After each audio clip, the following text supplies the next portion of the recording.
Structure से related. चलो सबसे पहले एनसीईआरटी के इमेज से स्टार्ट करते हैं।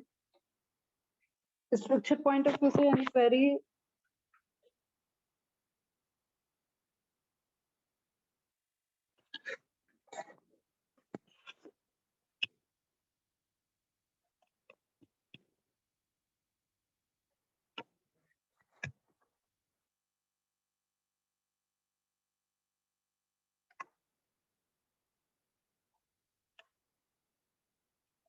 अप्लाई तो करो बेटा। ओके, सबसे पहले लेवलिंग के लिए जो एयर स्ट्रक्चर इमेज में आएगी, एग्जाम में आएगी, वो है आपका एनसीईआरटी का इमेज। इसको एक बार आप फटाफट देखो।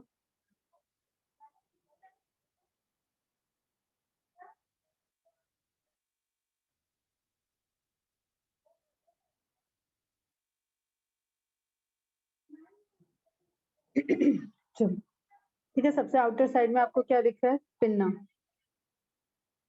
देन आपको क्या स्ट्रक्चर दिखेगा? Auditory canal.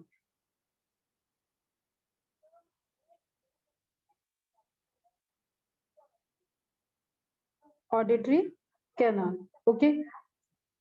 Pinna, external auditory canal.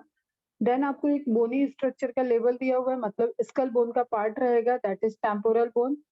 Temporal bone, clear. फिर आपको इसमें पार्ट दे रहा है, एक मिनट बेटा।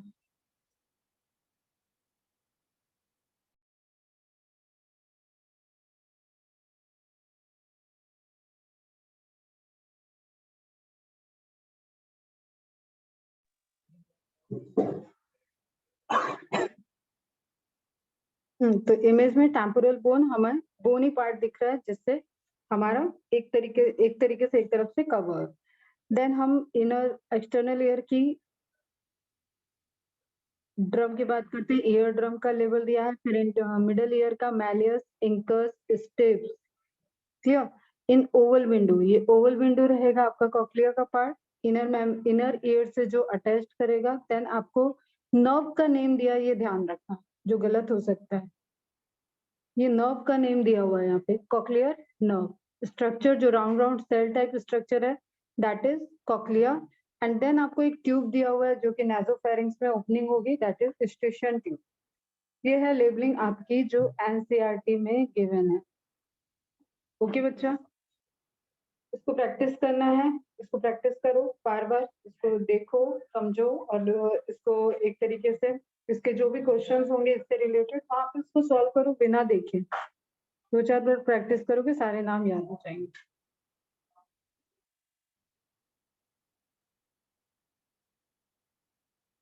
तो स्ट्रक्चर से रिलेटेड कोई और बात यहाँ पे बची नहीं है। ये लेवल, मेम्ब्रेन, ये सब चीजें हो चुका है। मैकेनिज्म पे ही चलते बेटा। मैकेनिज्म हो गई थी, हियरिंग की मैकेनिज्म हो गई थी। ओके, कहाँ अटके थे हम लोग? हाँ, वेस्टिबुलर एपरेटस। हियरिंग की मैकेनिज्म समझ में आ गई? हाँ, वेस्टिबुलर एपरेटस मैं अभी बताती हूँ। हियरिंग की मैकेनिज्म समझ में आ गई?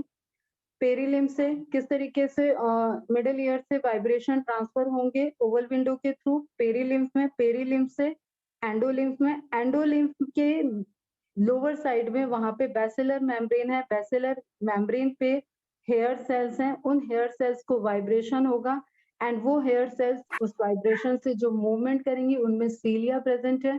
ये सीलिया, एक चीज याद रखना बेटा, ये सीलिया स्टैटिक है नेचर में, मतलब नॉर्मली ये स्टैटिक रहते हैं, जैसे सीलियरी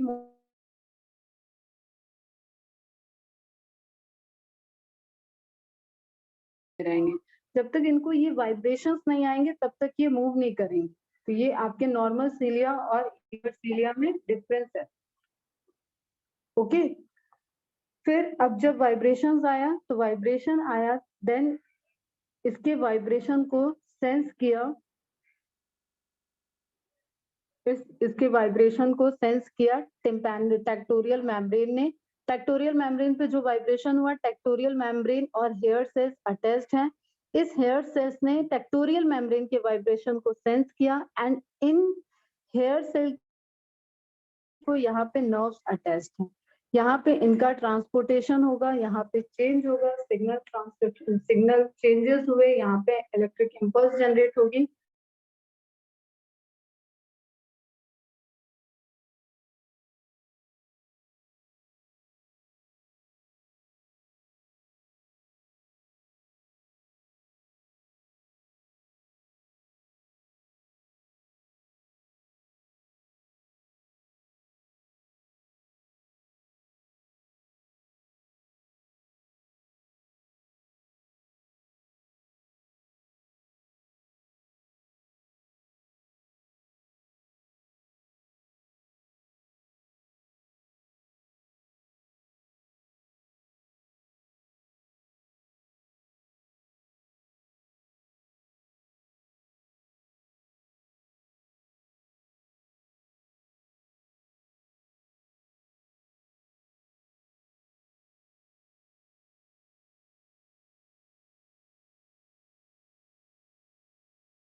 नेट का कुछ इशू हुआ। तो जो हेयर सेल्स वाइब्रेशंस को सेंस करेंगे, जो मूवमेंट यहाँ पे जनरेट होगा, टेक्टोरियल मेम्ब्रेन ने उन्हें ऊपर से प्रेशर दे रखा है बेटा, ताकि ये वाइब्रेशंस की जो सिग्नल्स हैं वो टुवर्ड्स द एक जो पाथ उनको फॉलो करना है वो नीचे की तरफ ऑडिटरी नर्व के थ्रू ये पास ऑन हो जाए। और अगेन वही efferent neuron and then efferent nerve fibre track and उसके बाद ये पूरा का पूरा क्रेनियल नर्व का पार्ट है। क्रेनियल नर्व फिर ट्रांसपोर्ट कर देगी सिग्नल्स को ब्रेन में। Is it clear? तो क्वेश्चन समझ लो। क्वेश्चन जो आता है, एक तो फंक्शनल यूनिट ऑफ हियरिंग कहाँ है, that is the organ of Corti. Organ Corti क्या है? Organ of Corti. Then question आता है कि लोकेशन क्या है इसका, लोकेशन इसका कहाँ है? लोकेशन आपको जो मैंने कैविटी दिखाई उस कैविटी में ये लोकेशन आपको कहाँ दिख रहा है? सैकुला कहाँ पे लोकेशन बताओ?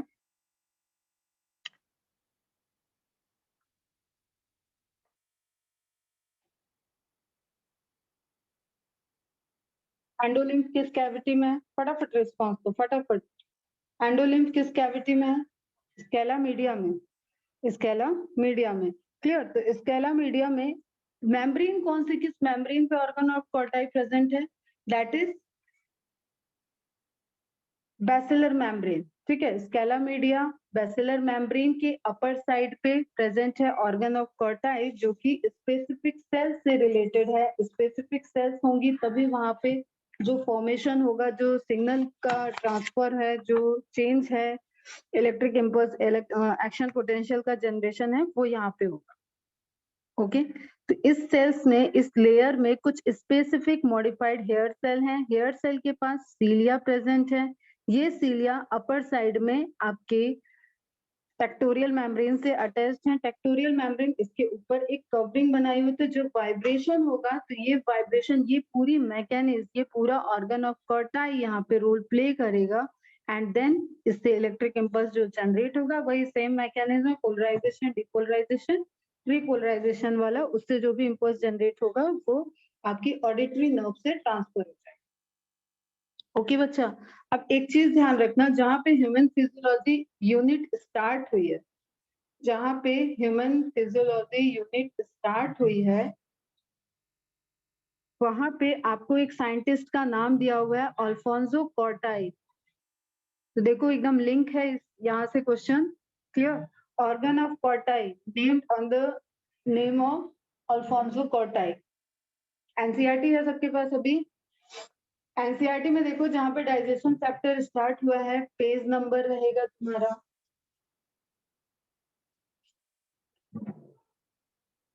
257, 256 पे। वहां पे आपको एक साइंटिस्ट दिए हुए हैं, अल्फोंसो कॉर्टाई। देखिए सबको, रिप्लाई करो जरा फास्ट। अकेले मनाली है क्या क्लास में? सिर्फ उसको ही दिखता है हर चीज? आकाश, आशना, आयुष, परिया, इकरा, ईशा, कश्मीरा, मुजैब, निनाद, पार्थ, पृथ्वी, समृद्धि, श्वेत, श्रेयस, यश, एनसीईआरटी कहाँ है तुम लोगों की? रिप्लाई करो फास्ट। मिल गया? ओके, ठीक है। तो ये आज तुम लोगों को रीड करके रखना है, मार्किंग कर लो। अल्फोंसो कॉर्टाई लिखा हुआ है, Italian एनाटॉमिस्ट, was born in 1822. Cortai begins his scientific career studying the cardiovascular system of reptiles. Underline करना, cardiovascular system of reptiles.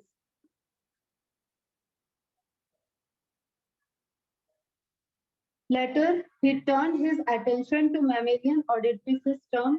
Mammalian auditory system. Underline.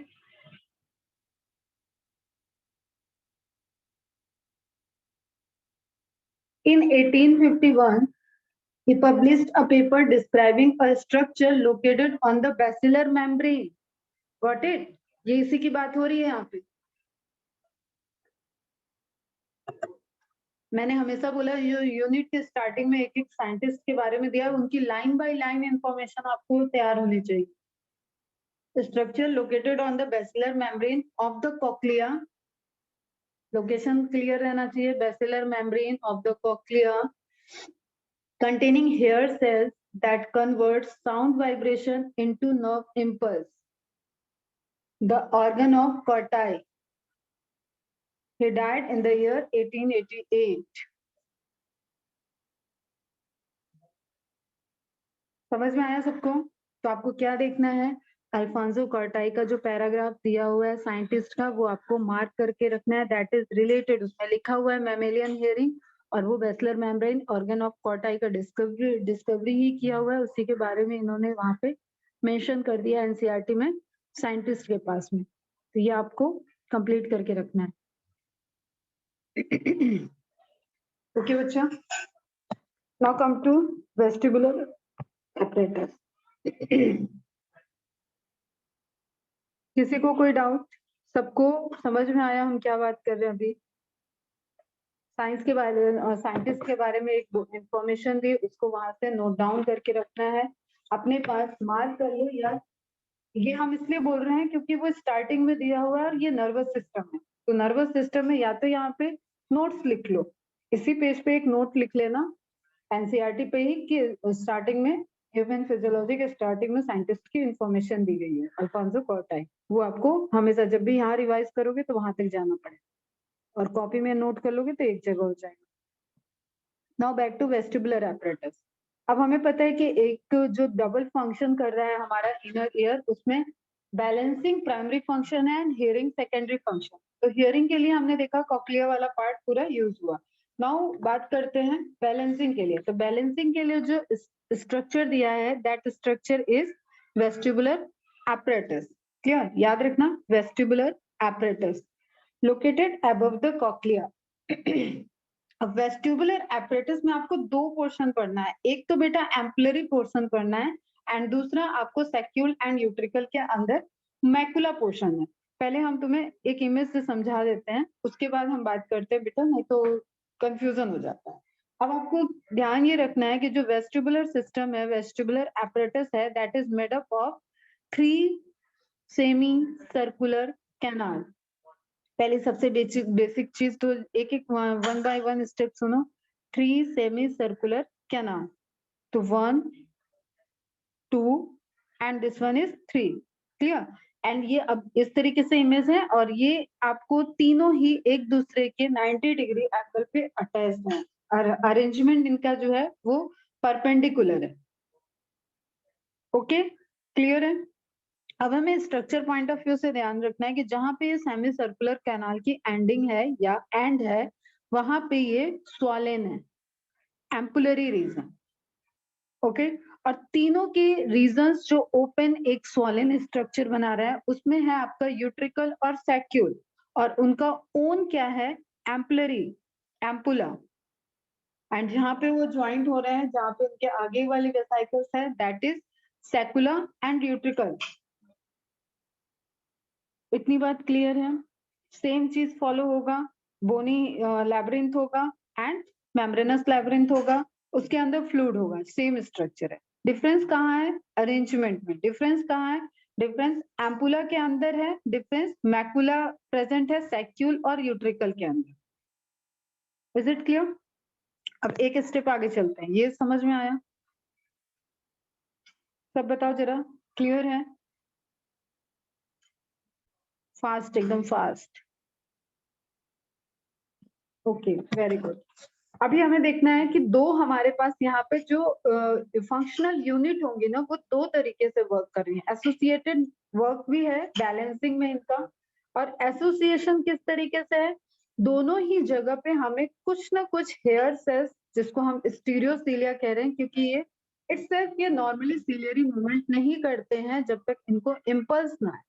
मतलब इनका ये काम नहीं है कि ये इसको प्रोपगेट करें, जैसे फेलोपियन डक्ट में है, ट्रैकिया में है, उस तरीके से ये कपलेट के लिए नहीं है। They are for sensing the vibration, they are for sensing the changes, जो अंदर चेंजेस हो रहे हैं उनको, पोजीशंस को, चेंज को और मूवमेंट को ये सेंस कर रही हैं। इनको बोलते हैं स्टीरियोसीलिया।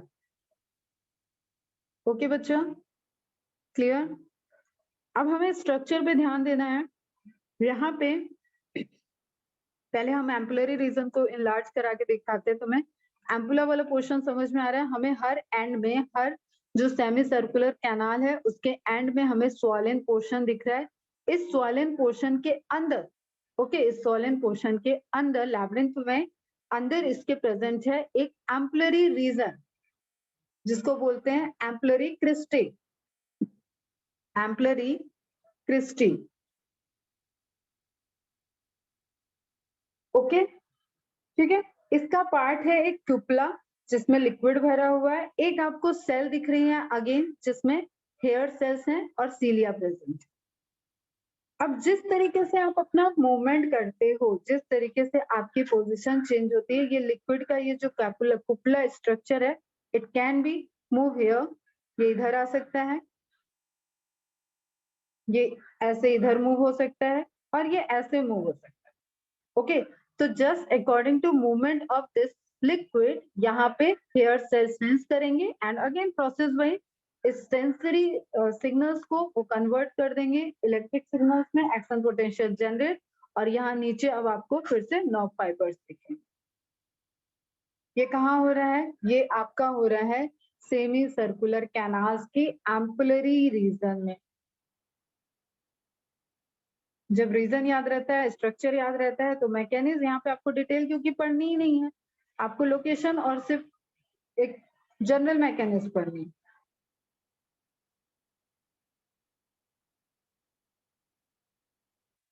ओके, क्लियर बच्चा? अभी आप इमेज देखो, इसमें ये बंदे को जिम्नास्टिक अफेक्ट कर रही है, जिम्नास्टिकली बॉडी को मूव कर रही है, तो उसके बॉडी के अकॉर्डिंग, उसके बॉडी के मूवमेंट के अकॉर्डिंग, ताकि उसका बैलेंस बना रहे, उसका इंटरनल स्ट्रक्चर एम्पुलरी क्रिस्टी वाला पूरा रोटेट कर रहा है। हेयर सेल्स को देखो, वो भी मूव कर गया ताकि बैलेंस बना रहे। अब बॉडी का बैलेंस इस रोटेटरी पोजीशन पे बना रहना चाहिए।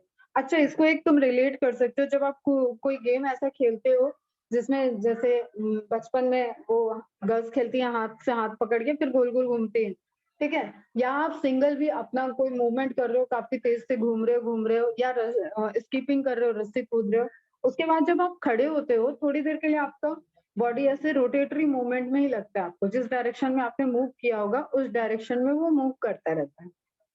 Are you getting my point? समझ रहे हो एग्जाम्पल क्या दे रही हूँ मैं? फील किया है ऐसा? हम्म,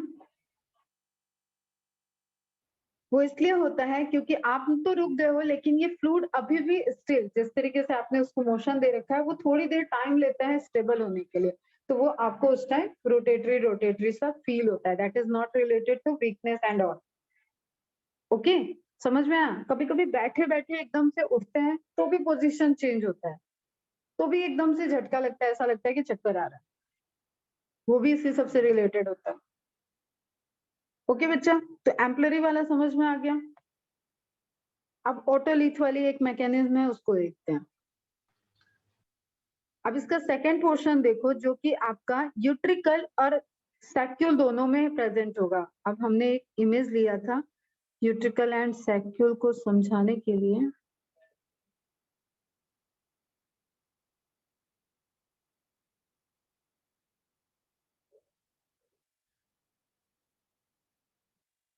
दिस वन। आप यहाँ पे देखो, यहाँ पे आपको जो चैम्बर, जो बड़ा चैम्बर बन रहा है इन सारी चीजों की ओपनिंग से, दैट इज यूट्रिकल। ये यूट्रिकल है एंड ये नीचे वाला सैक्यूल है। तो यूट्रिकल एंड सैक्यूल दोनों की ही फंक्शनल यूनिट जो है वो है मैकुला। तो दो आपको यहाँ पे फंक्शनल यूनिट दिख रही है, एक दिखी आपको एम्पलरी एम्पलरी क्रिस्टी एंड दूसरी एक फंक्शनल यूनिट दिख रही है मैकुला। मैकुला की लोकेशन कहाँ है? यूट्रिकल एंड सैक्यूल के अंदर। एंड एम्पलरी क्रिस्टी की लोकेशन कहाँ है? एम्पुला के अंदर। एम्पलरी क्रिस्टी किस पे बेसिस वर्क कर रही है? फ्लूइड के मूवमेंट पे। मैकुला किस पे बेसिस वर्क करेगा? दैट इज वेरी इंपॉर्टेंट, ये रिसर्च में बड़ा काम आता है, इस पे कहा वर्क बैलेंसिंग को स्टडी किया जाता है। These are simply calcium carbonate के बने हुए छोटे छोटे स्टोन्स हैं आपके कान के अंदर, बहुत छोटे छोटे, ठीक है, बहुत छोटे छोटे से स्टोन है and they are behaving just like कि आप ऐसे किसी प्लेट में आपने छोटे छोटे स्टोन रखे हैं और जिस तरीके से आप प्लेट को मूव करोगे वो स्टोन उस स्लोप के डायरेक्शन में मूव करेंगे, ठीक है। फिर आपने प्लेट को सीधा कर दिया तो वो भी सीधे होंगे, but it will take some time, वो अपने आप मूव कर सकते हैं एंड अपने आप फिर आपके प्लेट के मूवमेंट के अकॉर्डिंग वो अपनी पोजिशन में वापस आ रहे। सेम वे में यहाँ पे क्या है? Calcium carbonate. लिथ मीन्स क्या होता है? पहले भी बताया हुआ है, लिथ मीन्स स्टोन, ठीक है। ओटोलिथ कैल्शियम कार्बोनेट के बने हुए स्टोन्स हैं। कहाँ पे प्रेजेंट है? मैकुलरी रीजन में प्रेजेंट है। कहाँ? सैक्यूल और यूट्रिकल के मैकुला में प्रेजेंट है। अब इसका अरेंजमेंट समझो, ठीक है, ध्यान से सुनो। हेयर सेल्स हो गई, मेम्ब्रेन होगी, पहले तो एक लेयर आएगी, उसकी कुछ स्पेसिफाइड मॉडिफाइड बेसमेंट मेम्ब्रेन जैसे ये हो गया। स्पेसिफाइड सेल्स वहां पे प्रेजेंट हैं। कौन सी सेल्स हैं? हेयर सेल है, ये ऑरेंज वाली, ठीक है। ये नर्व आ रही है, ये नर्व ताकि इम्पल्स जो जनरेट होगा उसको ले जाए। तो ये हेयर सेल, देखो फिर से मैं मार्क कर रही हूँ एकदम ध्यान से, ये आपकी हेयर सेल हो गई, क्लियर। ये उससे अटैच जो नीचे की तरफ येलो कलर की है दैट इज नर्व फाइबर। तो हेयर सेल इसके मूवमेंट कहाँ होना है? फ्लूइड है अगेन, ओटोलिथिक मेम्ब्रेन जिसको बोल रहे हैं, फ्लूइड है, उसके ऊपर कुछ पार्टिकल्स रखे हुए हैं, वही स्टोन के पार्टिकल हैं, तभी हम उनको क्या बोल रहे हैं? लिथ। एंड इनको कलेक्टिवली हम वन वन को बोलते हैं ओटोकोनिया। तो ओटोकोनिया वर्ड नहीं पूछा जाता, फिर भी आप याद रखना, otolith and otoconia made up of calcium carbonate. और इसके अब समझ में आएगा, अब देखो एकदम अच्छे से। अब एक्सपेरिमेंटली आप देखो, एक तो ये हो गया आपका क्यूपुला वाला, एक मिनट जरा मैं इरेज कर दूं। क्यूपुला वाला रीजन आपको दिख रहा है जिसमें मूवमेंट में और जो उसके अंदर का लिक्विड मूव कर रहा है उसके अकॉर्डिंग आप चेंज कर रहे हो पोजीशन को। देखो ध्यान से, यहाँ पे आपकी बॉडी बैलेंस हो रही है, क्लियर। और उसको भी सेंस क्या कर रहे हैं? स्टीरियोसीलिया सेंस कर रहे हैं और वो उसके मूवमेंट के अकॉर्डिंग बेंड कर दे रहे हैं। और बेंड कर रहे हैं तो फिर वहां पे जो एक्शन पोटेंशियल जनरेट हुआ वो नर्व के थ्रू जाके सिग्नल दे रहा है कि अभी बॉडी टेढ़ी है, आप भी टेढ़े हो, टेढ़े पे ही बॉडी को बैलेंस करना है, गिरने नहीं देना है। ओके, सेकंड हम क्या देख रहे हैं? जो मैकुला वाला पोर्शन है, जो मैकुला वाला पोर्शन है वो कैसे वर्क कर रहा है? बॉडी स्ट्रेट खड़ी है, जैसे फर्स्ट बंदा स्ट्रेट खड़ा है, हेड अपराइट करके आराम से खड़ा है। तो सारे जो लिथ हैं, जो ऑटोलिथ हैं, वो सभी बढ़िया से एक पोजीशन पे है, ऑटोकोनिया ऑटोलिथिक मेम्ब्रेन पे प्रेजेंट। जो ये आपके स्टोन्स है वो बढ़िया से एक साथ है। अब फिर से वही है, उसने मूवमेंट, ये नीचे झुका इसको उठाने के लिए, पूरा का पूरा ईयर भी तो नीचे आ रहा है, ईयर नीचे आया तो इनर ईयर के अंदर ये हलचल होगी, ये पूरा जो मूवमेंट हो रहा है, अब यहाँ ध्यान से सुनना बेटा, ये पूरा जो मूवमेंट हुआ उसकी वजह से इन ऑटोकोनिया की, ऑटोलिथ की पोजीशन चेंज हुई। ओके, पोजीशन चेंज हुई जिसको फिर से इसने हेयर ने फील किया, ठीक है, सेंस करेगा, इसको सेंस जाएगा उसका, एंड यहाँ पे इलेक्ट्रिक इम्पल्स जनरेट हुआ, इलेक्ट्रिक इम्पल्स जनरेट हुआ, वो ट्रैवल हो गया। ओके बेटा, तो ये वाला पोर्शन कहाँ हो रहा है? अब यहाँ पे दिया है यूट्रिकुलर मैकुला, सेम आपका सैक्यूल के मैकुला में भी होता है। फिर आप जब ऐसे किसी इस पोजीशन में ज्यादा देर तक रह जाते हो और फिर सीधे खड़े होते तो इसको भी मेंटेन होने में सारे, जैसे ना कि पत्थर सब अपनी जगह पे वापस पहुंचे तो एक टाइम लगता है, तो आपको थोड़ी देर बैलेंसिंग में प्रॉब्लम होता है। और ये सारे बैलेंसिंग के सिग्नल सेरेबेलम में जाएंगे, सेरेबेलम के थ्रू जाएंगे सेरेब्रल कॉर्टेक्स फोरब्रेन में। Is it clear? अभी क्लियर है?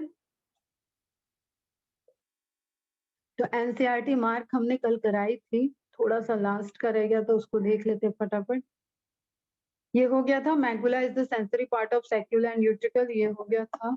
The membranous canals are suspended in the perilymph of the bony canal, this base of canals is swollen and is called ampulla। ये हो गया, ये mark हो गया था। आगे देखते हैं।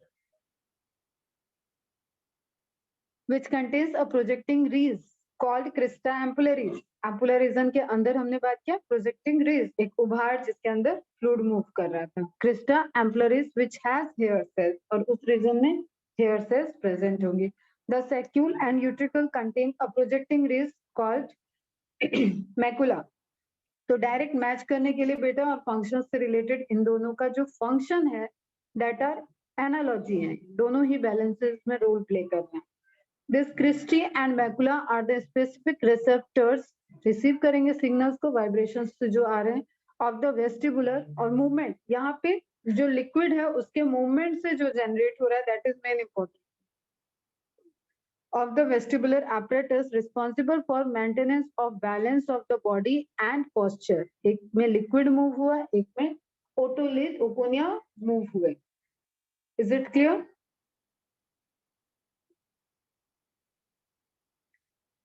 मार्क कर लो एनसीईआरटी। आई थिंक यहाँ पे एनसीईआरटी के अकॉर्डिंग मैकेनिज्म ऑफ हियरिंग हो गया आपका, ये हो गया कंप्लीट। एनसीईआरटी के अकॉर्डिंग चैप्टर हो गया कंप्लीट। कोई क्वेरी है क्या किसी को?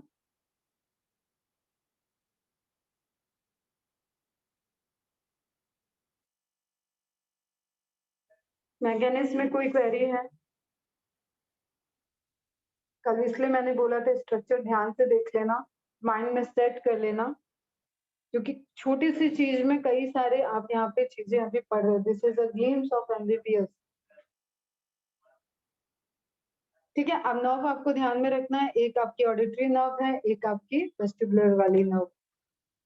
देखो रीजन हर इमेज में है, मैं दिखाती हूँ कहीं क्लियर।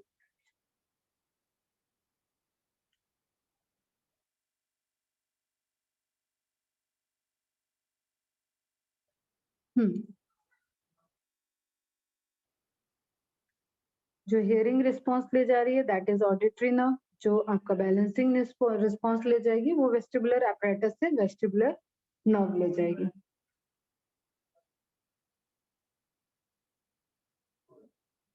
सबको समझ में आ गया?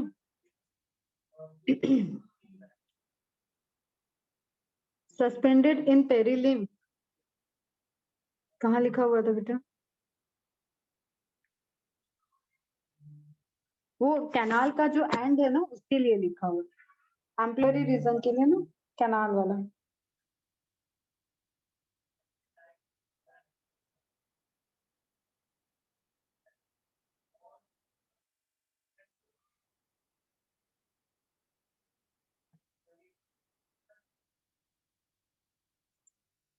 ये ना,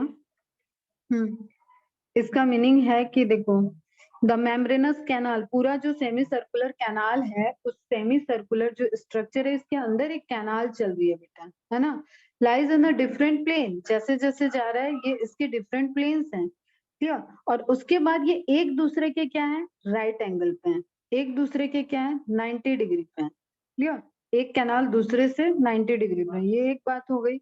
फिर ये कह रहा है कि इसके अंदर जो भी फ्लूइड है, जो भी मेम्ब्रेनस सिस्टम है, मेम्ब्रेन होगी जैसे बेसमेंट मेम्ब्रेन अभी देखा, तो मेम्ब्रेन है वो कहाँ सस्पेंड हो रही है, इन द पेरीलिम्फ, मतलब ended in the perilymph of the bony canal.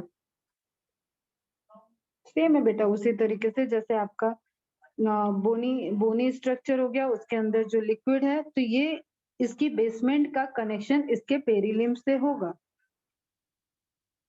जैसे उधर था आपका ऑडिटरी वाले में, उसी तरीके से।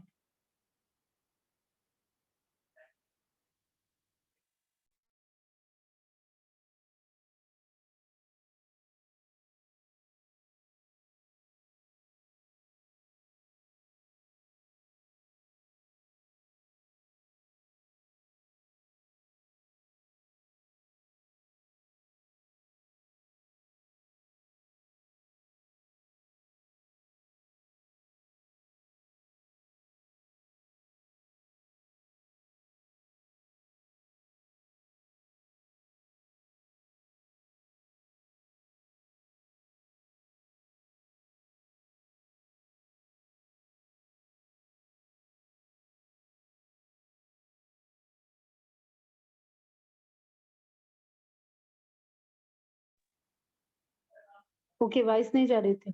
मैं ये बोल रही हूँ कि अब कुछ अदर सेंसरी ऑर्गन्स को देखते हैं जो एनसीईआरटी में मेंशन नहीं है, या आपको शुरुआती जो सेंसरी वाला पैराग्राफ था वहाँ पे नेम दिया हुआ था, उससे रिलेटेड थोड़ा-सा बियॉन्ड द एनसीईआरटी देखते हैं। Skin as a sense organ, तो अभी हम यहाँ पे बहुत ज़्यादा नहीं बोलेंगे क्योंकि आज हमें ये खत्म ही करना है किसी भी हाल में। तो skin as a sense organ, ये आप सब रिसीव करते हो, सेंस कर रहे हो कि वो chemical, temperature, touch, everything we can sense by the external environment की जो भी सेंसरी चीजें हमारे आसपास चल रही हैं, एक्सेप्ट टंग, ईयर, आई। इसके अलावा हम सभी कुछ किससे सेंस कर रहे हैं? स्किन से सेंस कर रहे हैं। तो a number of receptor, her different type के जो सेंसरी सिग्नल्स आ रहे हैं, मतलब केमिकल से रिलेटेड आएगा तो ऑब्वियसली केमो रिसेप्टर हो जाएगा, मैकेनो रिसेप्टर, ठीक है। आपको different different receptors according to signals होंगे यहाँ पे। तो a number of receptors are distributed throughout the skin to respond to various touch related stimuli. Okay, अब यहाँ पे जो क्वेश्चंस आता है that is related to this name and structure. तो स्क्रीनशॉट ले लेना। मर्कन्स डिस्क, इसका टेबल है, टेबल नोट करोगे वो ज्यादा अच्छा रहेगा। Merkel's disc, Meissner's corpuscle, hair follicles, रुफिनीज and, ये इंपॉर्टेंट है, स्ट्रेच, ठीक है। आप स्किन को आपके कोई खींच रहा है, स्ट्रेच दे रहा है, तो जो रिसेप्टर सिग्नल्स ले जाते हैं वो होते हैं रुफिनीज, ठीक है। पेसिनियन, ठीक है, पेसिनियन और लैमिनेटेड कार्बोसल्स, वाइब्रेशन और प्रेशर, एक तरीके से ये सभी टच को सेंस करते हैं, लेकिन कोई फाइन टच सेंस करता है, कोई लाइट टच सेंस कर रहा है, और कोई बहुत तेजी से जो आप थपथपाते हो उसको सेंस कर रहा है, ठीक है। और कभी-कभी क्या होता है कि आप टेम्परेचर भी दे रहे हो, ये टच भी दे रहे हो, तो सारे ही रिसेप्टर, क्योंकि ये देख रहे हो तुम, ये एक पर्टिकुलर एरिया में है, ये पर्टिकुलर एरिया में है। अब यहाँ पे जिस तरीके का स्टिमुलाई होगा, हो सकता है इसमें से कई एक साथ कोऑर्डिनेटेड वे में वर्क कर रहे हो। जैसे जैसे सपोज तुम्हारी पेन है, तुम पेन से टच कर रहे हो, प्रेशर दे रहे हो, फिर पेन की नीब से दबा रहे हो, तो पेन रिसेप्टर, पेन से पेन, दो बार हम बोल रहे हैं,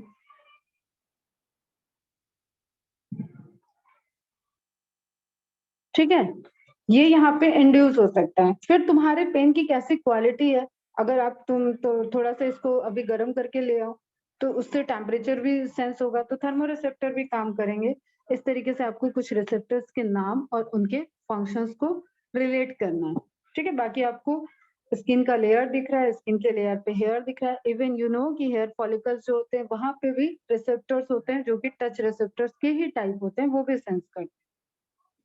इसका स्क्रीनशॉट ले लो, यहाँ पे आपको काफी क्लियर है। जो नोसिसेप्टर यहाँ पे दिया हुआ है, they are the pain sensory, जो आपको पेन फील होता है ना, that is because of nociceptor. Nociceptor correct है, रिसेप्टर मत करना उसको, नोसिसेप्टर ही बोल। ओके, अब देखो किसी पंख का यहाँ पे एग्जांपल दिया है, ये बहुत फाइन टच देगा, ठीक है, तो बहुत light touch, Meissner corpuscle, senses touch. तो टच के भी डिफरेंट डिफरेंट टाइप है, आप बहुत डिटेल में नहीं, जितने यहाँ पे इंफॉर्मेशन दी है उतनी आप एक रिलेट करो, ठीक है। पेसिनियन, ये भी आपका प्रेशर को फील करता है। अब जैसे जैसे सपोज यहाँ से कोई आपको कहते हैं ना चिकोटी काट रहा है, कोई यहाँ से ऐसे खींच के आपको चला गया, तो आपको एक पेन भी फील होगा और इसका एक प्रेशर भी एक्सर्ट होगा सारी लेयर पे, उसका भी सेंस जाएगा, ठीक है। तो Meissner corpuscle, nociceptors, thermoreceptor senses that ही is heat and cold. Layer आपको ध्यान है, एपिडर्मिस, डर्मिस, हाइपोडर्मिस, क्लियर। एक अलग अलग तरीके के सेंसरी, क्लियर। अब ये वेदर का दिया हुआ है, ये टेम्परेचर का दिया हुआ है, कोई नीडल से लगा रहा है, कोई सुई चुभा रहा है, तो उसके अलग ही सेंस जाएंगे। तो आप ये डिफरेंट डिफरेंट टच को आप खुद भी अपने लाइफ में बहुत बार लिए हो और इसको समझ भी रहे हो कि ये क्या कहना चाह रहा है। बस आपको डिस्टिंग्विश रखना है कि अभी आप पढ़ाई लिखाई के अकॉर्डिंग उसके डिफरेंट डिफरेंट रिसेप्टर्स का एक कॉलम बनाओगे। So these receptors include Meissner, Pacinian, Merkels, and Ruffini corpuscles. Meissner corpuscles respond to pressure and lower frequency vibration. Pressure ही है, एक आपने पंख से टच किया तो भी प्रेशर आएगा, लेकिन वो बहुत fine pressure, clear. Pacinian corpuscles detect transient pressure, एक minute, transient pressure and higher frequency vibrations. Merkel's discs respond to light pressure. Light pressure means ये और भी बहुत लाइट हो गया, कोई फाइन सा हवा जो चल रही है, बहुत स्लो हवा चल रही है, लेकिन आपकी स्किन एक प्रेशर फील कर रही है, दैट इज सबसे फाइनेस्ट। लाइट को ये लाइट मत समझ लेना, रोशनी वाली लाइट नहीं है। लाइट मीन्स कैसे लिखूं, हिंदी में लिख देती हूँ, तुम लोग समझ लेना। हल्का, ठीक है, एकदम light, fine. Ruffini corpuscles detect stretch, stretch कोई खिंचाव है, कोई खींच रहा है आपको, तो वहां पे जो रिसेप्टर्स एक्टिव होंगे वो होंगे रूफिनीज।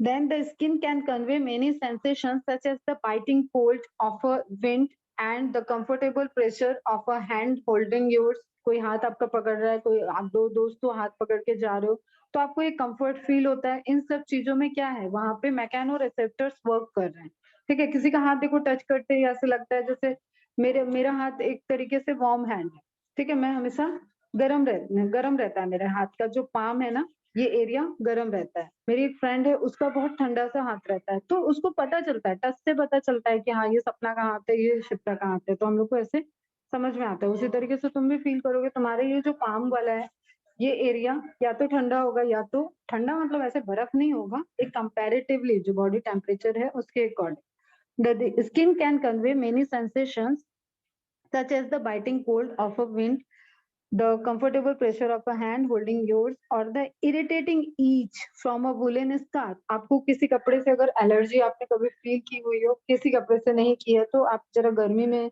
यहाँ तो अच्छी वाली गर्मी रहती है, यहाँ पे आप कभी वुलन चीज ओढ़ के देखो, ठीक है। कंबल ऐसे ही बिना गर्मी में डाल के देखो, टच ही करके देखो, चलो पूरा मत करना, तो आप क्या फील करोगे कि उस जगह पे एक इचनेस सी फील हो रही है, इरिटेशन आएगा। That is again sensed by the receptors. The different types of information activate specific receptors that convert the stimulation of the skin to electric nerve impulse। अब वही बात है, सब अलग अलग टाइप के सेंसरी रिसेप्टर्स हैं, और एट द एंड सभी एंड में इलेक्ट्रिकल नर्व इम्पल्स को जनरेट करेंगे और उसको ट्रांसमिट करेंगे। इस प्रोसेस को बोलते हैं ट्रांसडक्शन, ठीक है।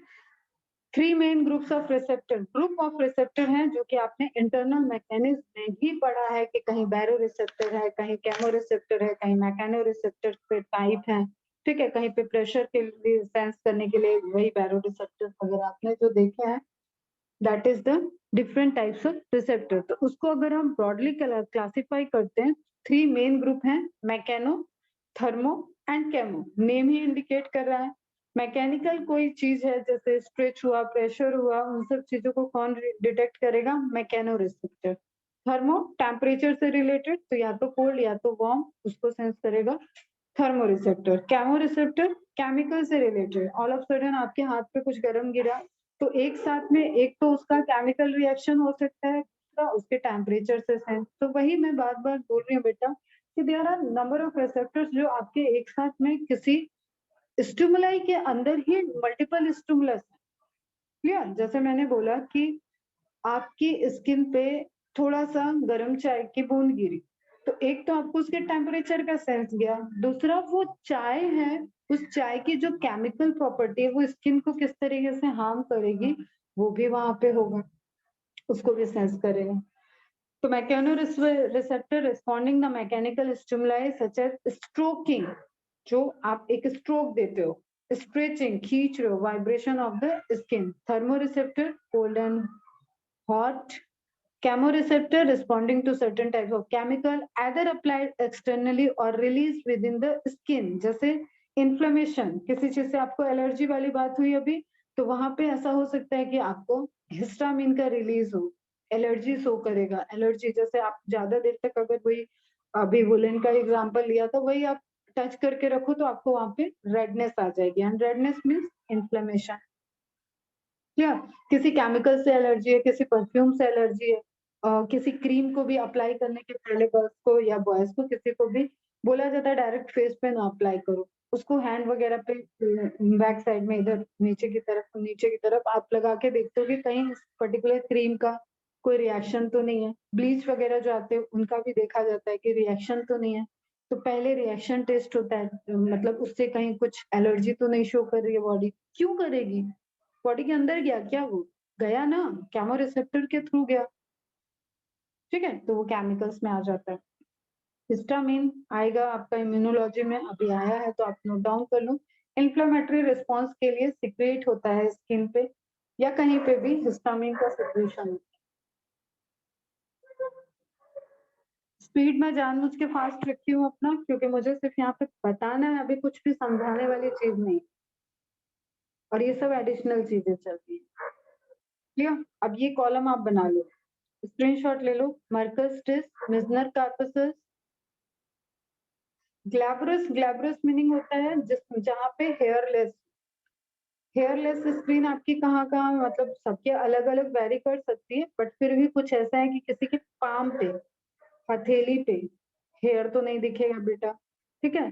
पैर के, पैर के पाम पे भी, वहां पे भी आपको हेयर नहीं दिखेगा, तलवा जिसको बोलते हैं। तो ग्लैब्रस मीन्स होता है हेयरलेस, ठीक है, लिप्स पे हेयर नहीं होते हैं। तो दीज आर द स्किन जहाँ पे ये रिसेप्टर्स प्रेजेंट होते हैं, मतलब लोकेशन दे रहा है कि मर्कस रिसेप्टर्स कहाँ होंगे, ग्लैब्रस पे, मिजनर ग्लैब्रस पे। Clear? Speed of adaptation slow, Merkel's बहुत स्लो, स्लो चीज को भी सेंस कर रहा है और बहुत स्लो इसका प्रोसेस चलेगा। ऐसा कुछ नहीं है कि बहुत हार्मफुल, एकदम फास्ट फास्ट रिस्पॉन्स जाना चाहिए, तो कंपैरेटिवली ये क्या होगा, स्लो, ठीक है। प्रेशर, प्रेशर इसको सेंस कर रहा है।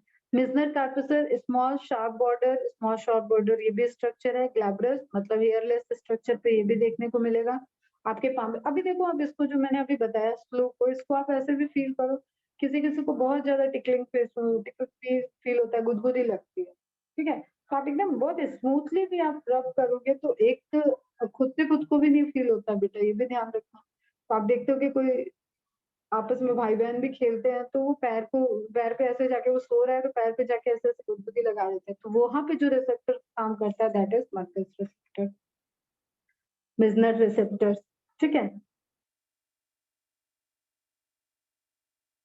Meissner indentation, indentation again related to कोई आपका एक स्मॉल लिटिल बिट प्रेशर उसको सेंस करेगा। Ruffini's corpuscles large diffuse border, अब ये ध्यान रखना दो इसमें लार्ज में चले गए तुम, ये है लार्ज, ठीक है। Ruffini's border, large diffuse border, hairy plus glabrous, ये एक पॉइंट है जो पूछा गया था पहले, अभी आएगा नहीं आएगा नहीं पता, बट थोड़ा सा आप स्किन के बारे में याद रखो तो अच्छी बात। हेयरी प्लस ग्लैब्रस मतलब ये आपके पाम वाला जो एग्जांपल दे रही हूँ मैं, वहां पे भी प्रेजेंट होगा, प्लस जो नॉर्मल स्किन है हेयरी स्किन, रोए होते हैं जहाँ पे, वहां पे भी प्रेजेंट है। स्टिमुलेशन एडॉप्टेशन अगेन स्लो है, स्ट्रेचिंग को सेंस करते हैं। तो फिनिश पूछा गया हुआ है, पैसेनियन भी पूछा गया है बेटा, ये चारों ही पूछे गए हैं वैसे। Pacinian corpuscles large diffuse border, hairy plus glabrous, rapid, ये पैसिनियन ध्यान रखना, that is showing the rapid response, vibration को सेंस करता है। The experience of pain usually starts with activation of nociceptors,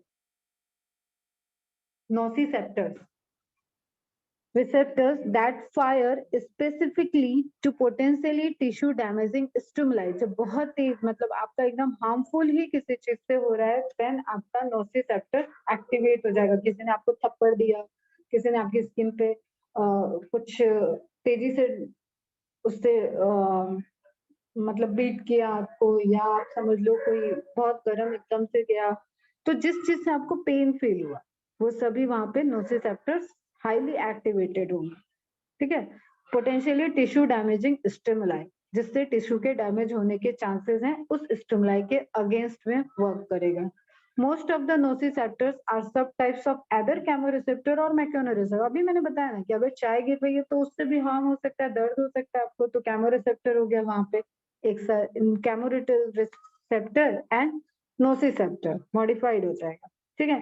किसी चीज के जैसे मैंने बोला कि कोई अभी तो आपको बहुत अच्छे से खेल रहे हैं, तब तक आपके छोटे भाई ने आपको मार दिया, ठीक है, तो आपको एक पेन भी फील हुआ उसी skin surface, just because of pressure जो फील हुआ वहां पे, तो यहाँ पे मैकोनो रिसेप्टर आ गया।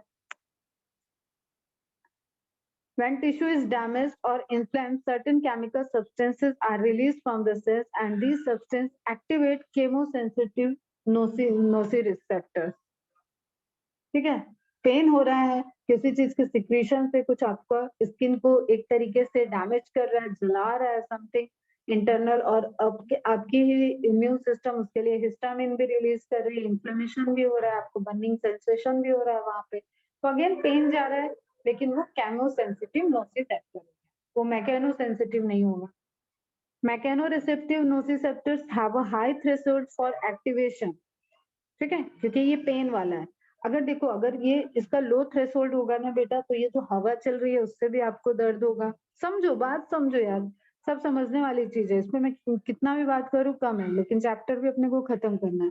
ये जो आपके सर पे फैन चल रहा है उससे भी पेन होगा.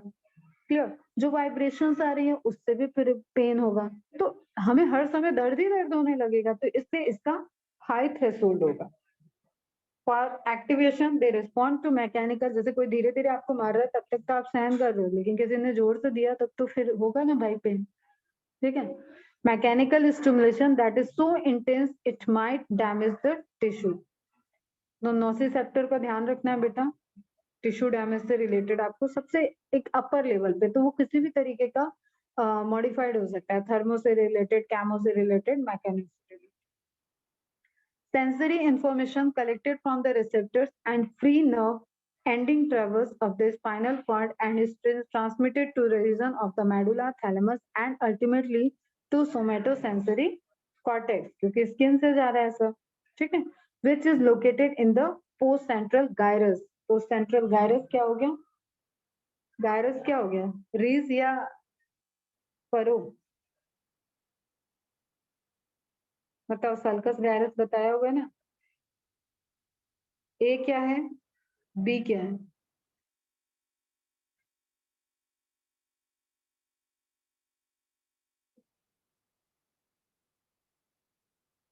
सल्कस होगा ना बेटा, फरो तो सल्कस होगा. गायरस मीन्स उभरा हुआ. सेंट्रल सल्कस बताया था ना, वो क्या था? फरो था, उसी से याद रखो. ओके बच्चों, तो सिग्नल का ट्रांसफॉर्मेशन, इसका स्क्रीनशॉट ले लो, वो टेबल बना लेना, ये स्क्रीनशॉट लेके ये रिसेप्टर्स लिख लो और इनको कंप्लीट रखोगे बस.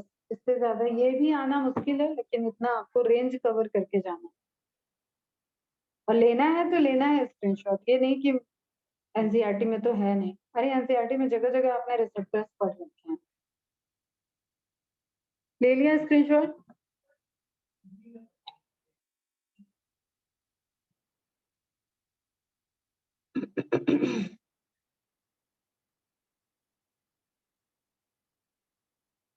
ओके चलो. टेस्ट बर्ड ऑलरेडी कवर है बेटा, इस पोर्शन पे भी हम रुक नहीं रहे ज्यादा. टेस्ट बर्ड आपको पता है डाइजेस्टिव सिस्टम में मैंने कवर किया हुआ है, तो वो भी क्या है, सेंसरी है. आपको सेंस जा रहा है ना कि आप सॉल्टी कोई चीज ले रहे हो, बिटर टेस्ट का ले रहे हो, बहुत तीखा ले रहे हो, स्पाइसी ले रहे हो, वेरिएशन समझ में आ रहा है. उमामी याद रखना है, जिसका कोई भी स्पेसिफिक सा टेस्ट नहीं है, एक चाइनीज टेस्ट बोलते हैं इसको. ठीक है, सब मिक्स आ रहा है, जो आपको मंचूरियन वगैरह में टेस्ट लगता है, थोड़ा सा खट्टा, थोड़ा सा मीठा, थोड़ा सा स्पाइसी, वो हो जाता है उमामी टेस्ट. तो टेस्ट बर्ड भी पढ़ाया हुआ है, कवर किया था. गैस्ट्रेटरी सेल्स होंगी, वहां पे टेस्ट बर्ड्स हैं, वो सेंस करे, उससे जब सिक्रीशन जाएगा टेस्ट का, टेस्ट रिसेप्टर होंगे, उसको वो सेंस करेगा. नीचे नर्व्स है, ये देख लो इमेज एक बार फटाफट. ठीक है, यहाँ से टेस्ट 4 है, टेस्ट 4 से जो भी आपने फूड लिया है उसका टेस्ट स्पोर से जाएगा. एंड देन सेंसरी वाला पार्ट आ गया, सेंसरी से कन्वर्जन हो गया, कन्वर्जन से नर्व्स उस सप्लाई को ले जाएगी. तो number of taste buds number of locations पे प्रेजेंट होते हैं, ये रियल इमेज है.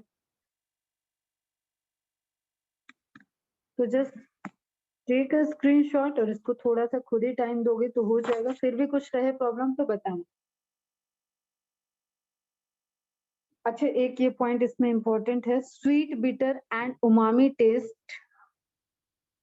यहाँ से salty and sour taste sensation are both detected through ion channel.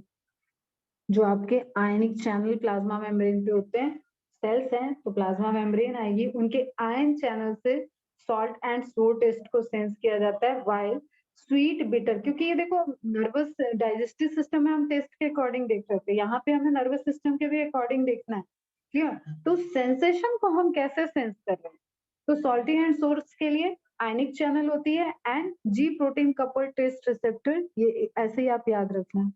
Ji protein पे काफी रिसर्च होता है बेटा, कई जगह इन्वॉल्व होता है। तो G protein couple taste receptors, जो कि अगेन प्लाज्मा मेम्ब्रेन पे ही होगा, लेकिन वो आपका प्रोटीन चैनल वाला पार्ट बात कर रहे हैं।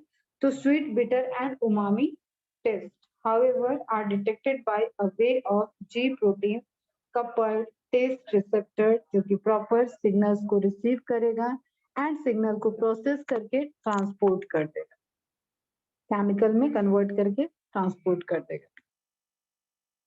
ओके, ये आपको इमेज पहले भी दिखाया हुआ, एरिया दिखा रहा है, उमामी स्वीट बर्ड कहाँ होंगी, सॉल्टी सेंस आप कहाँ से करते हो, सोर टेस्ट कहाँ से फील करते हो, बिटर, बिटर वाला बस ध्यान में रखो, जो हैबिचुअल होते हैं लोग के पीछे रख के दवा खाते हैं, वो बिटर वाले एरिया में ही एक्चुअली रख के खाते हैं, तभी उनको ज्यादा फील होता है। नाउ नेक्स्ट है olfactory receptors. Olfactory receptors means olfaction से रिलेटेड, इन पे भी पहले बात हुई है नेजल पैसेज के टाइम, ठीक। तो ओआरएस पे एक छोटा सा note, also known as odorant receptor, odor, smell are expressed in the cell membranes of olfactory receptors neurons and are responsible for the detection of odorant। And इसके लिए मैंने बोला था कि यहाँ पे डायरेक्ट प्रोसेस होता है, इसको आप मतलब मल्टीपल लोब के थ्रू, थैलेमस हाइपोथैलेमस के थ्रू कंट्रोल में नहीं ला सकते हो, क्योंकि ये डायरेक्ट ओपनिंग है ब्रेन की एक्सटर्नल इन्वायरमेंट में। Responsible for the detection of odorant, that is compound that have an odor which give rise of the sense of smell। ठीक है, अब ये भी आपने डेली रूटीन में फील किया ही है। Smell depends on sensory receptor that respond to airborne chemical। जो भी odor आपको फील आएगा वो केमिकल ही है, एयर में डिफ्यूज हो रहा है, पहले डिफ्यूज हो रहा है, जैसे भाई एग्जाम्पल ले लो कि तुमने कहीं परफ्यूम में स्प्रे किया और उसकी खुशबू बहुत दूर तक जा रही है, तो वो क्या हुआ, एयरबॉर्न केमिकल हो गया, वो डिफ्यूजन के थ्रू अपने हायर कंसंट्रेशन से लोअर कंसंट्रेशन की तरफ डिफ्यूज हो रहा है एंड देन इक्वलाइज हो जाएगा, इक्विलिब्रियम में आएगा, तो धीरे धीरे वो फ्रेग्रेंस फिर चली जाती है। In humans, these chemoreceptors are located in the olfactory epithelium। Clear? A patch of tissue about the size of postage stamp, जो देखा कभी postage stamp, किसी के घर में गवर्नमेंट वर्क चलता होगा तो देखे होगे, अभी भी डॉक्यूमेंट वगैरह पे पोस्टेज स्टैम्प यूज होते हैं, या राखी वगैरह आप भेजते होगे कहीं, तो आपने देखा होगा कि इसके एक स्टैम्प लगता है, पोस्टेज मतलब पोस्ट ऑफिस से रिलेटेड स्टैम्प, या टिकट बोलते हैं उसको, located high in the nasal cavity. अब इसको कंपेयर इससे क्यों किया गया, साइंस है भाई, साइंटिस्ट के मन में आ गया होगा, हो सकता है कोई आसपास पोस्ट ऑफिस में काम करने वाला, तो उन्होंने उसका रिजेम्बलेंस दे दिया, जैसे स्टेप्स का दे दिया, हैमर उससे स्ट्रिपर से, ठीक है, जिससे आप ठप्पा लगाते हो, ओके, मेलेस का दे दिया, हैमर से दे दिया। तो आपको ये ध्यान रखना है, olfactory epithelium पे ही ये सेल्स होंगी modified. Olfactory epithelium is made up of three kinds of cells: sensory neurons, each with a primary cilium, again cilia present होगा, supporting cells between them, basal cells, clear, sensory, supporting and basal cells that divide regularly, producing a fresh crop of sensory neurons to replace those that die। अब देखो इन सब चीजों की ना बहुत depth है, आपने पता नहीं बाय फ्रॉम बर्थ अभी तक आपने कितने तरीके के स्मेल को, कितने तरीके के फ्रेग्रेंस को सेंस कर रखा है, और वो सब जाता है आपके मेमोरी में, क्लियर। जैसे आप नॉर्मल से बात करो किसी चीज की, आप पॉन्ड्स की खुशबू की बात करो, ठीक है, या किसी आपके फेवरेट फूड की खुशबू की बात करो, तो वो आपका एक ऐसा है जो बार बार आप रिवाइज करो। लेकिन बहुत सारे ऐसे हैं कि जिसको एक बार आपने कहीं पे आपको वो खुशबू आई और फिर वो चली गई। तो एवरीथिंग जो जिसकी एक फ्रेग्रेंस हो या स्मेल हो, ऑर्डर होती है, उन सभी चीजों का एक पर्टिकुलर उसका अपना इलेक्ट्रिक इम्पल्स होता है और उसके अकॉर्डिंग वो सेव है, क्लियर। तो ये रेगुलर इंटरवल पे same as like a dream, जैसे मैंने बताया था कि कोई मेमोरी को डिलीट करना है, उसी तरीके से उस सेंसरी जो आप नहीं यूज कर रहे हो उसको वो खत्म होते जाते हैं और उसको रिप्लेस करता है नया। ओके बेटा, नई फ्रेग्रेंस वहां पे एड ऑन होती जाती है। तो basal cells that divide regularly producing a fresh crop of sensory neuron। अब ध्यान रखना, ये basal cells से डिवाइड कर रही है, न्यूरॉन को मत डिवीजन समझ, ठीक है? समझ रहे हो? फ्रेश क्रॉप, नई प्रजातियां जो कि सेंसरी न्यूरॉन्स की तरह काम कर रही, मतलब सिग्नल जनरेट करके न्यूरॉन्स को देंगे, सिग्नल्स को जनरेट कर रही है। तो ये डिवीजन न्यूरॉन्स में नहीं है। And providing an exception to the usual rule that neurons seldom are replaced. ठीक है, इसी को रिलेट कर रहा है कि आपको आपको पता है कि न्यूरॉन्स कहीं पे रिप्लेस नहीं होते हैं, कुछ नहीं होते हैं, उसी चीज का ये एक एक्सेप्शन की तरह देखता है, लेकिन वो एक्चुअली वहां पे क्या है, बेसल सेल्स है। Is it clear? यहाँ पे कोई मिस्टेक नहीं होगा, ये भी थोड़ा सा हाई लेवल की चीज है, पूछने के चांसेस कम है, बट आप अपने नॉलेज में रखो। अब देखो यहाँ पे एक इमेज लगा दी है, ये स्टैंप वाला एरिया दिख रहा है आपको, ये स्टैंप वाला एरिया दिख रहा है, क्लियर? जहाँ पे आपका ओल्फैक्टरी बल्ब अटैच्ड है, ये आपका बोनी वाला एरिया हो गया। देन ओल्फैक्टरी एपिथेलियम, हमारा काम है ओल्फैक्टरी एपिथेलियम से ही है, उसके पास ही है, जो सेंस कर रही है, जो स्मेल को, ऑर्डर को सेंस कर सकती है। एंड उसके बाद नर्व वहां से सप्लाई चली जाएगी। क्लियर है? अब ये इनलार्ज करके दिखाया हुआ ओल्फैक्टरी एपिथेलियम को। अच्छा, ये ग्लैंड भी मैंने शायद पहले भी बताई है, बोमेन्स ग्लैंड। कुछ ग्लैंड्स के नाम आते हैं डायरेक्ट, तो Bowman's gland is related to nasal passage olfactory epithelium। ठीक है, बाकी आपकी पुरानी कहानी है, इधर म्यूकस का सिक्रीशन, सिलियरी होंगे, वो मूवमेंट को रोल प्ले करेंगे, ट्रैपिंग में रोल प्ले करेंगे, वो सब बात की बात। ठीक है, अब यहाँ पे आप अलग इमेज से समझो, जैसे किसी ने गुलाब को फ्रेग्रेंस को लिया तो वो वहां से उसके केमिकल्स जो एयर में डिस्ट्रीब्यूटेड हैं वो उसने स्मेल के थ्रू लिया, और फैक्ट्री रिसेप्टर्स वहां पे सिग्नल्स लिए, ऑर्डरेंट के रिसीव किया, ऑर्डरेंट को रिसीव करते ही यहाँ पे एक स्टिमुलस जनरेट हुआ, स्टिमुलस जनरेट हुआ तो उस स्टिमुलस से एक्शन पोटेंशियल उनसे इसमें हुआ ट्रांसफर, एंड देन उसके बाद ऑल्फैक्टरी नर्व के थ्रू आगे की बात सेम। Is it clear? तो ये नर्व वाला जो सिनेप्सिस है दैट इज ऑल्फैक्टरी बल्ब, ये वाला है जो सेंसरी वाले को सेंस कर, मतलब सेंस कर रहा है, ये तो आगे की पास ऑन हो गई, जैसे वहां गैंग्लियन देखा था ना आई में, उसी तरीके से। तो ये बाइपोलर वाली जगह है और ये गैंग्लियन वाली जगह है। तो सेंसरी न्यूरॉन्स जहाँ पे कन्वर्जन होने के बाद ट्रांसमिट हो रहा है, and then olfactory bulb. Is it clear? तो सभी स्क्रीनशॉट ले लो, आज काम रहेगा ज्यादा, तुम लोग ये सारा चीज कवर कर लोगे।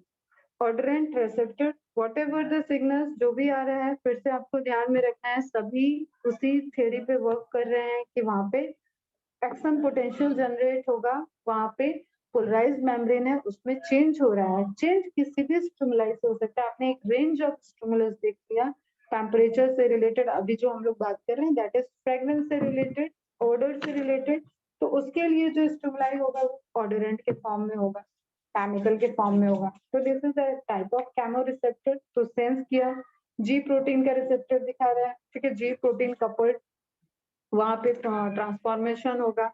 फिर इसके लिए बहुत प्यारा एक सिस्टम होता है एसिनाइलिल साइक्लेज, ये आपको पढ़ना भी होगा, एक एंजाइम होता है, ये एक्टिविटी करता है जो secondary signalling inside the membrane, मतलब सेल के अंदर जनरेट करता है, साइक्लिक एएमपी को फॉर्मेशन करेगा, एंड उसके बाद वो वहां पे एक्शन पोटेंशियल को जनरेट करके फाइनली उसको आगे ट्रांसपोर्ट करता है।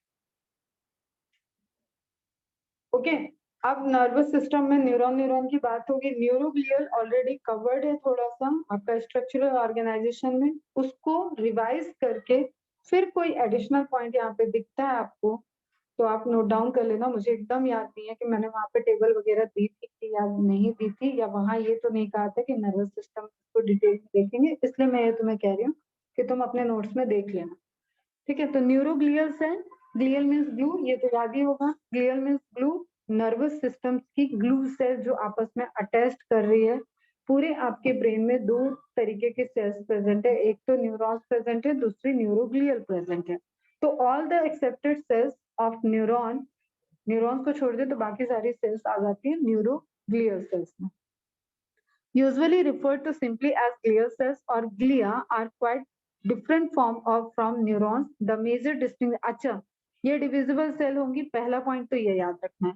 अगर कोई ट्रिकी क्वेश्चन पूछता है आपको कि ब्रेन इनलार्जमेंट के में सेल्स ग्रोथ की, वहां पे ट्यूमर फॉर्म हुआ तो न्यूरॉन्स को वहां पे दिया हुआ है, तो आपको तुरंत पकड़ना है कि न्यूरॉन्स कांट डिवाइड। ये अगर ट्यूमर फॉर्मेशन हो रहा है, ये यहाँ पे किसी पैचेस का इस क्वेश्चन में बात कर रहा है, मतलब ये न्यूरोग्लियल सेल्स की बात कर रहा है।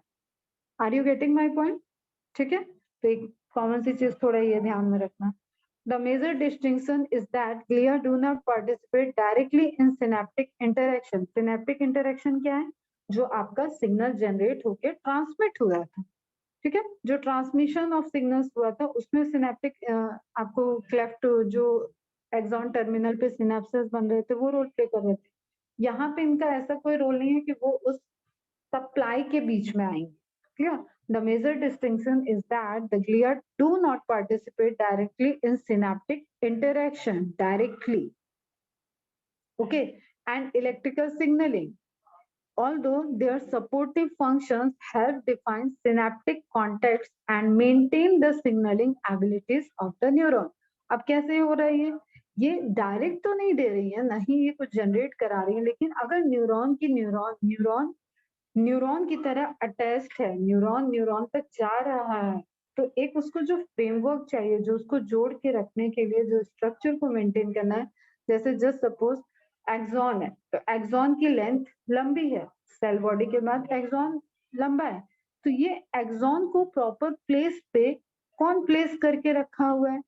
इसकी ट्यूब तो ऐसे भी घूम सकती है, ये सब क्यों नहीं हो रहा है? That is because of neuroglial cell. तो वही कह रहा है कि डायरेक्टली इन्वॉल्व नहीं है, लेकिन न्यूरॉन स्ट्रक्चर को स्टेबल रहने के लिए, प्रॉपर प्लेस पे रहने के लिए भी glial cell important role play करती हैं। और बाकी भी सारे फंक्शन जो आपको वहां पे न्यूट्रिटिव चेक करके सप्लाई चाहिए, जो वहां पे कोई इन्फेक्शन आया तो उसको किल करना है, ठीक है, एट एसोसिएशन बनाना है, जो आपने माइलिन शीट पढ़ी स्वान सेल की, ये सारे ही फंक्शन जो आप एडिशनल देख रहे हो वो सब ग्लियल सेल कर रही है, तो वो इनडायरेक्टली तो पार्टिसिपेट कर गई नर्वस सिस्टम में। वही कह रहा था कि डायरेक्टली सिनेप्सिस के फॉर्मेशन या एक्शन पोटेंशियल के जनरेशन में इसका रोल नहीं है, लेकिन they are helping indirectly. Okay बच्चों, तो आपको कुछ सेल्स याद रखनी है। Glia are more numerous than the nerve cells. Number of nerve cells में अगर आप बात कर रहे हो कि न्यूरॉन्स, देखो नर्वस टिश्यू में मैंने पढ़ाया है neurons, nerve cells and neuroglia. Clear? तो इन दोनों के रेशियो की बात करें तो नंबर का रेशियो क्या है? 3:1। 3 ग्लिया होगी तो 1 न्यूरॉन होगा। Although glial cells have complex processing extending from their cell body, इनसे भी complex projections निकल रहे हैं। जैसे देखो यहाँ पे आप ग्रीन वाले कलर को देखो तो उसमें projections हैं, they are astrocytes। मुझे याद आ रहा है मैंने शायद तुम लोग को बताया हुआ है क्या स्ट्रक्चरल ऑर्गेनाइजेशन में नर्वस टिश्यू में, बट फिर भी देख लेना एक बार। Although glial cells also have complex processes extending from their cell body, but ऐसा नहीं है कि वो डेंड्राइट्स और एक्सॉन है जाके किसी सिनेप्स में फिट हो जाएंगे, ठीक है, दे आर नॉट न्यूरॉन्स, ये एकदम क्लियर कट रहना चाहिए। They are generally smaller than neurons and they lack axons and dendrites, ठीक है। The term glia from the Greek word meaning glue reflects the 19th century presumptions that these cells held the nervous system together in some way। जो अभी myth है इतना सारा, जो कहते हैं ना कि एक कई सारी इंफॉर्मेशन हमें ब्रेन के बारे में, बहुत सारी चीजें हैं जो पता ही नहीं है, जो एक लिमिट तक जाने के बाद ये होता है कि हाँ यहाँ कुछ होता होगा, ठीक है, यहाँ कुछ ऐसा होगा, तो वो क्या कुछ है वो बहुत लोगों को नहीं पता है। तो एक ये अजम्पशंस है कि they are the responsible cells which maintain, और पूरा जो नर्वस सिस्टम को प्रॉपर लोकेशन पे मेंटेन करना और सारा कोऑर्डिनेशन मेंटेन करना है, वो उसमें glial cell important role play कर रहे हैं। द वर्ड इसलिए ग्लू वर्ड यूज कर रहे हैं, न्यूरॉन्स के बीच बीच में ग्लू लगा हुआ है, द वर्ड हैज, एक न्यूरॉन पे कई सारे टाइप के और कई सारे नंबर के माइक्रोग्लियल सेल्स हो सकते हैं बेटा। The word has survived despite the lack of any evidence that binding nerve cells together is among the many functionals of glial cells. मतलब एकदम ग्लू जैसी है, इस चीजों के लिए अभी बहुत सारी नॉलेज नहीं है, बट स्टिल ये अभी पढ़ा तो जाता ही है कि देयर आर न्यूरोग्लियल सेल, और इसीलिए उनको ग्लिया टर्म दिया हुआ है। तो ग्लियल मतलब एक्चुअली जो एडेरेंस है ना, वो क्या स्टिकी है, ये चीजें बहुत प्रूवन नहीं है। ग्लियल और neuroglial cells are the helper cells, help कर रही हैं, लगी पड़ी हैं न्यूरॉन की सेवा में। They support the neurons, more glial than neurons are present, इसलिए मैंने बोला एक न्यूरॉन के साथ कई सारे ग्लियल सेल्स प्रेजेंट होंगे, involving in the nutrition and maintenance of the nerve cell. अब आप यहाँ पे देखो, यहाँ पे आपको दिख रहा है बहुत अच्छे से, जो मैं होल्ड करने की बात कर रही थी, ये एक्सॉन है। तो एक्सॉन को प्रॉपर लोकेशन पे किसने होल्ड किया? अब इसके जो ये प्रोजेक्शन है, ये दूसरे न्यूरॉन को भी पकड़ सकते हैं, ये दूसरे को पकड़ सकता है, ठीक है। तो दे आर लाइक अ, कहते हैं ना, मल्टीटास्कर। टाइप्स ऑफ न्यूरोग्लिया में आपको एक तो एपेंडाइडिमल सेल, ये सब भी बताना है थोड़ा, ठीक है। एपेंडाइडिमल सेल्स वो सिक्रेटरी सेल्स हैं जिससे आपका सेरेब्रोस्पाइनल फ्लूइड सिक्रीट होता है, फॉर्मेशन ऑफ सीएसएफ होता है जहाँ पे, क्लियर। ओलिगोडेंड्रोसाइट, अब देखो एक टर्म आ रहा है तो ध्यान में रखना, जब तक स्वान सेल आपको पूछता है अगर कि माइलिनेटेड शीट बनाने के लिए रिस्पॉन्सिबल सेल, तो आप स्वान सेल कर सकते हो, लेकिन वहां ध्यान रखना कहीं सीएनएस तो नहीं बोल दिया है। सीएनएस बोलेगा और पूछेगा कि माइलिन किससे बनती है, स्वान सेल भी ऑप्शन में है एंड ओलिगोडेंड्रोसाइट्स भी ऑप्शन में, then the answer is oligodendrocyte. Schwann cell जो होती है वो पीएनएस में प्रेजेंट है, पेरिफेरल नर्वस सिस्टम में, एंड ओलिगोडेंड्रोसाइट्स जो प्रेजेंट है वो सीएनएस में। क्योंकि आप लोग के लेवल पे स्वान सेल ही नाम लेते हैं, तो मे भी इस तरीके से पूछे या ना पूछे, जब तक नहीं पूछ रहा और बाकी सारी चीजें आपको दी हुई हैं तब तक आपको नहीं लगाना है दिमाग, लेकिन जहां उसने सीएनएस लिखा है इट मींस कि वो इसी क्वेश्चन में फंसा रहा है। तो ओलिगोडेंड्रोसाइट्स एंड स्वान सेल्स दोनों ही माइलिन शीट का फॉर्मेशन करती है। ओलिगोडेंड्रोसाइट्स जो आप ग्रे मैटर देख रहे थे ना बेटा, व्हाइट मैटर ग्रे मैटर, वही वाला, तो वो ग्रे मैटर विदाउट शीट है, व्हाइट मैटर विद शीट है। तो वहां प्रेजेंट तो है शीट, लेकिन कोई आपसे कह रहा है कि स्वान सेल एब्सेंट है, तो आप घूम जाएगा दिमाग कि भाई स्वान सेल नहीं है तो शीट कैसे होगा। तो वहां पे ओलिगोडेंड्रोसाइट्स हैं जो कि शीट को बना रहे हैं। Is it clear? फिर सैटेलाइट सेल्स हो गए सेंस के लिए, मतलब प्रॉपर लोकेशन के लिए। ये एस्ट्रोसाइट्स जो एक तरीके से मल्टीपल कनेक्शन, न्यूट्रिशन को मेंटेन करना, कई सारी चीज ये चेक करती हैं, कहीं कुछ ऐसा अनवांटेड ड्रग वगैरह तो नहीं आ रहा है ब्रेन की तरफ, वो सब भी ये सेंस कर लेती हैं by sensing the CSF. Microglia again ये इंगल्फिंग सेल्स होती हैं, जैसे मैक्रोफॉज है, जैसे कुफर सेल्स आपने पढ़ा था, उसी तरीके से मॉडिफाइड ब्रेन सेल्स होती हैं जो अटैकिंग रोल प्ले करें। स्वान सेल तो आपको पता है, myelin sheath. Glial roles that are well stabilized include maintaining the ionic milieu, मतलब एक atmosphere of nerve cells potential जो है normal, modulating the rate of nerve signal propagation। आपने देखा rate of nodes of Ranvier किस तरीके से signal propagate में हेल्प कर रहा था, ठीक है। जहां रोड्स ऑफ रैनवियर है वो सिग्नल्स के इलेक्ट्रिक इंपल्स के लॉस को प्रिवेंट कर रहा था, और एक इंसुलेटिंग लेयर की तरह वो एक्सॉन्स पे प्रेजेंट है। By controlling the uptake of neurotransmitters, providing a scaffold for some aspects of neural development and aiding in or preventing in some instances, अलग अलग इनके फंक्शंस हैं, हेल्प करते हैं। रिकवरी फ्रॉम न्यूरल इंजरी, अगर कोई न्यूरल इंजरी हुई है तो ऑब्वियसली बेटा नर्व इंजरी हुई तो नर्वस सेल्स तो रिपेयर नहीं होंगी, क्लियर, मतलब न्यूरॉन्स रिपेयर नहीं हो जाएंगे, लेकिन कोई भी जो डैमेज है जो वहां पे हील किया जा सकता है, ठीक है, तो फ्लूइड के एरिया का या कुछ, उसमें neuroglial cells important role play करते हैं। Mainly 3 types, astrocyte, oligodendrocyte and microglia. ध्यान रखना सीएनएस में 3 type, astrocytes which are restricted to the brain and spinal cord, इसलिए ये पीएनएस में नहीं होंगी, have elaborate local process that gives these cells a star like appearance।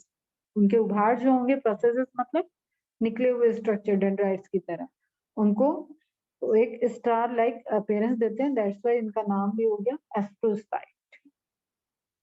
Clear? Hence the prefix astro. The major function of astrocyte important है, पूछा जाता है बेटा।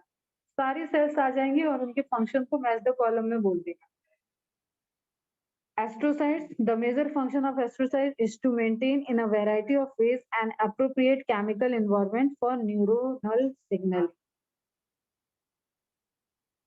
Clear?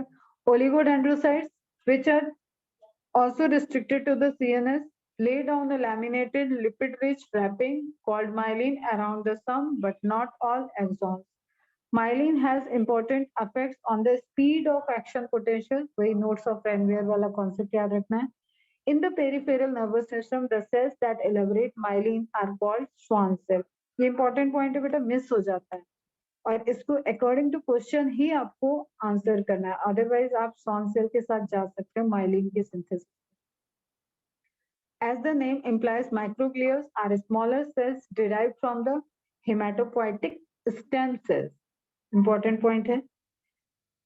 Yeah, और ये प्रोटेक्शन में रोल प्ले करेंगी. They share many properties with the tissues. Macrophages जैसे फैगोसाइटोसिस इनगल्फ करता है and are primarily scavenger cells that remove cellular debris from sites of injury or normal cell turnover. इसलिए आप देखो ब्रेन की कई सारे इंजरीज में ना हम टाइम डिपेंडेंट भी वेट करते हैं कि डॉक्टर भी नहीं जानते कि टाइम के साथ हो सकता है. आप ट्रीटमेंट नहीं कर रहे हो, अंदर न्यूरोग्लियल सेल ही उसका ट्रीटमेंट कर दें एंड समहाउ वो बंदा अलग रिस्पॉन्स करने लगे. क्लियर?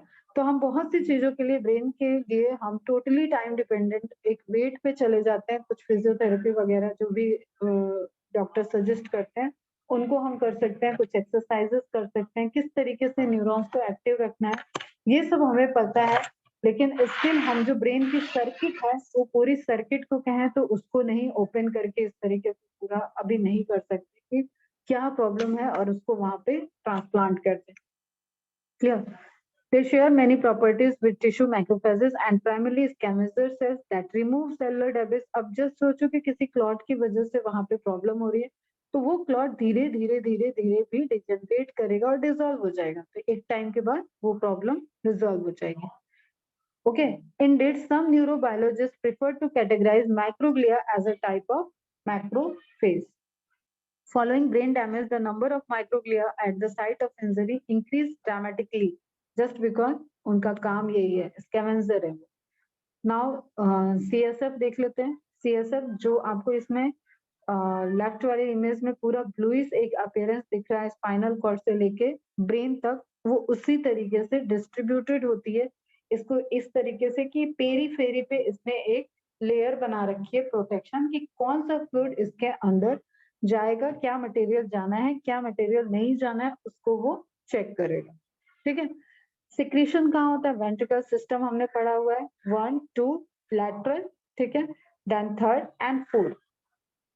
इन सभी वेंट्रिकल सिस्टम से जो सिक्रीशन होता है वो एक सेंट्रल डक्ट. डक्ट का नाम बताओ, कहाँ पे प्रेजेंट है डक्ट बताओ.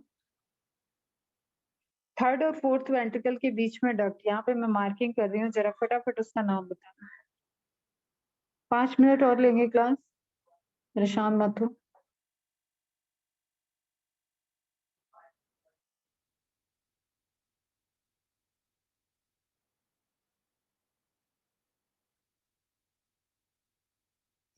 बोलो.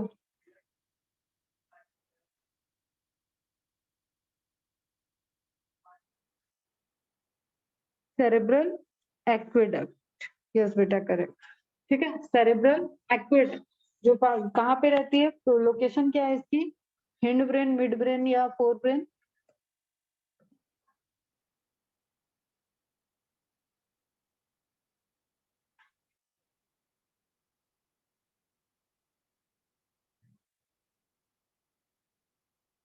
ठीक है, तो उसी वेंट्रिकुलर सिस्टम की बात की जा रही, मिड ब्रेन करेक्ट है.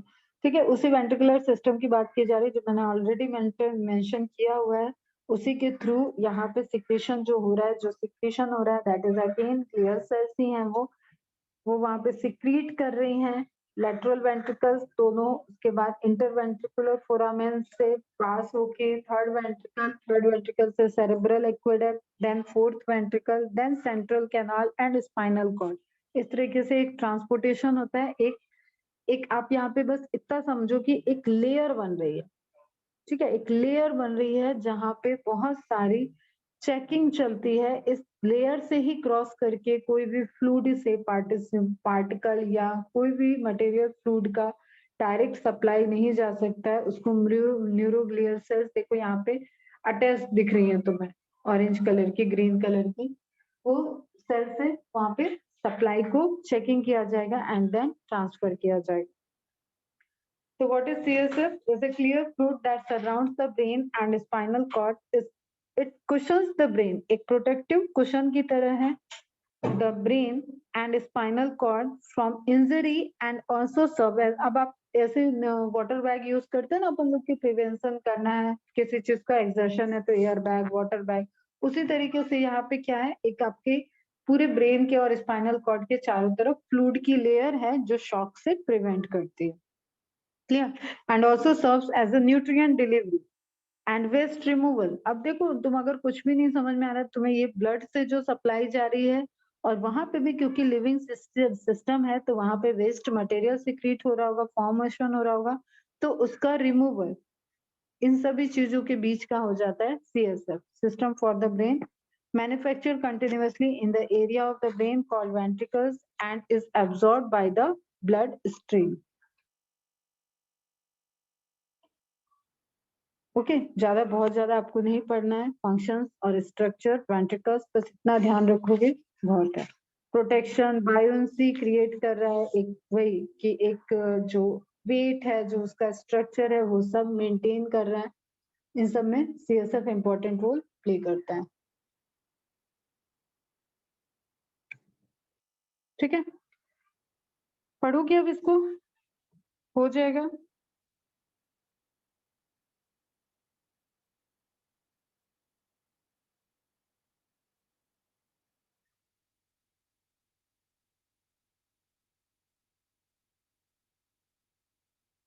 ओके अब इसको कंप्लीट कर लेना। ये हो गया है आपका चैप्टर कंप्लीट। एक पोर्शन रह गया है क्रेनियल नर्व्स। तो 12 क्रेनियल नर्व्स कल हम पढ़ाएंगे स्टार्टिंग में। इसमें आपको बहुत ज्यादा कुछ नहीं पढ़ना है, सिर्फ क्रेनियल नर्व्स के नेम। आपके मॉड्यूल में दिया हुआ है एक टेबल, उसमें कुछ करेक्शंस है, मैं बताती हूँ कल आपको। नेम, उसका टाइप कि वो सेंसरी है या मोटर है, और कहाँ से कहाँ सिग्नल दे रही है। ठीक है, और 1 2 क्रेनियल रोमन में इसको रिप्रेजेंट करते हैं। तो सारे क्रेनियल नर्व्स के नंबर के आपको नाम याद रखने पड़ेंगे। इतना है जो आपको कवर करना है। उसके बाद मैं कल से ही हार्मोनल चैप्टर स्टार्ट कर दूंगी और उसको फटाफट से कंप्लीट करके ये 11th NCERT आपकी फुल कंप्लीट हो जाएगी। 12th NCERT ऑर्डर होगी सबकी? 12th NCERT ऑर्डर हुई?